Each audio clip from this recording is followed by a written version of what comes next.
be honest with you, after Apple announced iPadOS 18, I was so disappointed. It might have actually been the most disappointing software update that we have gotten in years, or maybe ever. And contrasting that to the launch of the M4 iPad Pro, which was an amazing upgrade after years of iPad stagnation, well, that made for a roller coaster of a ride. But now that it's been almost a month since WWDC and getting close to 2 months since the iPad came out, is it really worth buying one of these powerful iPads? Well, it depends, and probably not in the way that you think. Apple is one of the most frustrating companies because their hardware is amazing. Now, they're not always the first to do certain things, but sometimes they create technology that blows everybody away, like the displays that are in this iPad. Now, yes, there are other companies designing similar things, but when have you had a display that not only gets way brighter, 1000 nits in regular use, has crazy HDR performance, and at the same time, it sips power? And what other company can make something so thin while at the same time putting in the most advanced chip inside of there and actually get better performance with no throttling or very little compared to previous generations? There's just so much innovation with these iPads and so much little things that make them better. And because of that, over the last month or so, I just want to use it. Now here at Max Tech, we have a bunch of different iPads, we have a bunch of MacBooks, everything, because that is what we do. And even though in my review of the M4 iPad Pro, I said that it's not really worth buying one, I just still want to use it. When I go back and try to use the 12.9-inch iPad, I mean, it's a world of a difference, especially with the new keyboard that is a lot better. And it's nothing that you really can't live without, but it's something that you do want to use, especially once you tried out the new version going back to the old one. It's almost like buying a 4K TV and you're like, yeah, it is better, but not that much better. It might not be worth it. And then you go back to your 1080p TV and you're like, okay, wow, now I see a huge difference. But of course, you guys know that I love the hardware. I've said it before, I think this is the best hardware package in any mobile device, better than any MacBook, better than the phones. Overall, the hardware is just so awesome, works so well together. The issue is the price tag and of course the software. Now before I move on, I want to show you guys the best iPad stands I've ever seen. These right here are the world's first magnetic iPad charging stands from our sponsor Kookshu that support 18-watt fast charging through the smart connector on the back of the iPad Pro, leaving the port free for you to connect to hubs or accessories. They all feature premium build quality with CNC'd aluminum alloy with a very strong magnetic hold using 84 neodymium magnets, and yes, they all support the M4 iPad Pro models. This one right here is the X33 model, which supports 360-degree vertical rotation, 90 degrees of tilt adjustment for the iPad and the base itself, making it perfect for working, drawing, or watching videos, and it could even fold up for travel. The X44 is very similar, but the base itself can also swivel 360 degrees for that perfect angle. And the X36 model comes with an adjustable arm with cable management and 7 joints, which clamps onto your desk for a base-free floating design.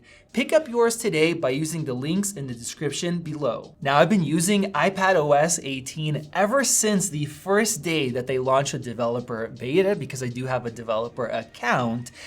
And even though at the event, the iPadOS section was super short, they basically just showed off a bunch of stuff that was in iOS, once again showing us that this is an iOS device.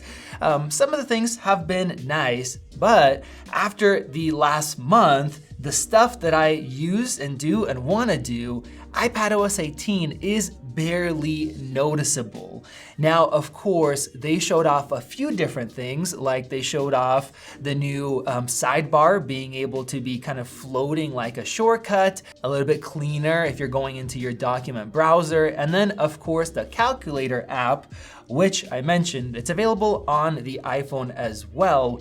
Those kind of things just show me that it's all iOS, and I'm wondering, is there even a separate developer team that's making stuff for iPads, or is it just the iOS team where they're like, hey, we need at least a couple things for the iPad, and they just add a little bit of things over. Now, Apple Intelligence is really cool. We are really excited for it, but a lot of those features are delayed. It's gonna take longer. And of course, they're gonna add that to all of their devices, but that doesn't really help make the iPad a better device, especially a Pro one that costs so much. And there's still different applications that just don't make sense why they are not there, like the Journal app that's available on your phone, but for some reason on a device where you have an Apple Pencil, you're gonna use it as a journal, it is just not there. You guys already know that this software is gimping the hardware. We've had that for years, but with the M4 chip, it is actually a much bigger deal. One thing you may not know is that the M4 chip actually has 12 gigs of RAM, not 8 gigs of RAM,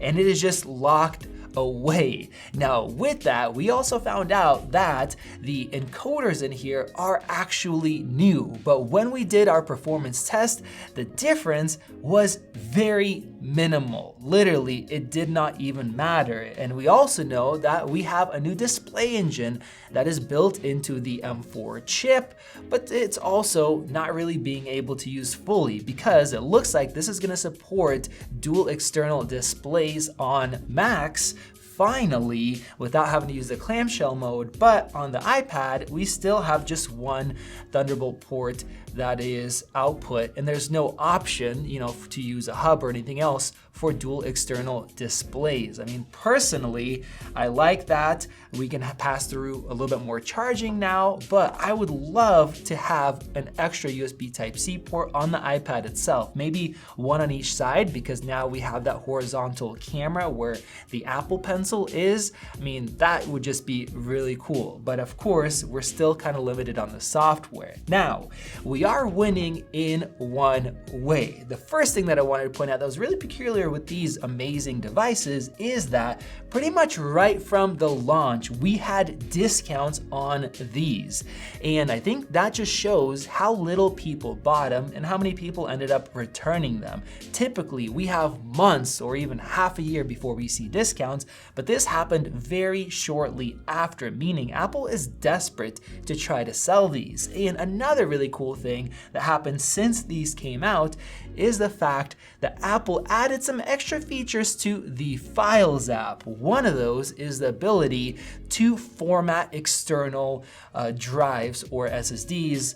That is amazing. We've been asking this for years because you plug something in, it wouldn't work, and you'd have to go and use a Mac to be able to do that. So that is really nice. And I don't think that was initially planned. I think it's just because of backlash, because people are holding firm saying, hey, I'm gonna stick with my old iPad. There's nothing new here that's gonna change how I use my device or what I do with it. So I think that's gonna be Apple's plan. I think as we get more beta updates, they're gonna add a few new features quietly that people are asking for, which honestly should have been there a while ago, or at WWDC, they should have mentioned it and showed it off. People would be happier. For example, we still need audio support with dual audio, like on a Mac. I can listen to background YouTube and I can be editing, where here it will just cut that off. And that makes a big issue for a lot of people. And we still need to be able to fix hard drives that are corrupted or have file issues. So right now, if that happens, I have to go on a Mac, and they need to add an eject button. Now, of course, with some SSDs and some things you're doing, it's fine. But with certain ones that I have, even if I close the Files app, well, it'll still mess up the SSD and I cannot mount it. I have to go back to a Mac. So there's still a lot of small stuff, even for this gimped version of iPadOS 18, that is the smallest update in years, that we need. Now, of course, you guys know that I want a desktop OS, and at this point, surprisingly, the update to macOS, I've been enjoying some of those new features, like being able to drag the windows into different sides and it just magnetically attaches. That would be great here. So they actually did more for macOS, which we weren't really asking for much, than they did for the iPads. So after having iPadOS for about a month now, I know we still have a couple months before it releases to the full public release without being in beta. Does it really help these iPads? No, not really. We have some beauty updates, a little bit more customization, but none of that matters. We need actual stuff for professionals. We need fixes, we need some extra software to make these iPads worth it. Now, it doesn't mean that the iPads are not great. Like I mentioned at the beginning, I love the actual hardware. I love the 13-inch now that it's so thin and light. When they first had leaks about this, I'm like, why do you need it to be thinner? Why do you need to be lighter? I want better battery life. But they got all of it. The battery life has gotten better. It's awesome. It's thin and light, easy to use, beautiful. It's an amazing device. But like so many people that have commented on our videos, that's not enough. They're not going to be buying it. They're going to be sticking with their old iPads. And if you're somebody that is in that position, I would say good for you. Do that. We need to apply pressure to Apple. But if you're doing that, don't try one of these out, because if you do, the hardware, all the small updates, it's just really nice. It's really, really nice to use it, but it is just all luxury features that you don't actually need, and the price tag is just crazy. So if you guys bought an 11-inch or a 13-inch, let me know your guys' experience with it. Was it worth the money? And what else do you need Apple to do with taking iPadOS seriously? I want to hear your guys' opinions. Go ahead and click that circle above to subscribe. Check out one of those videos right over there. This has been Max, and I'll see you in the next one.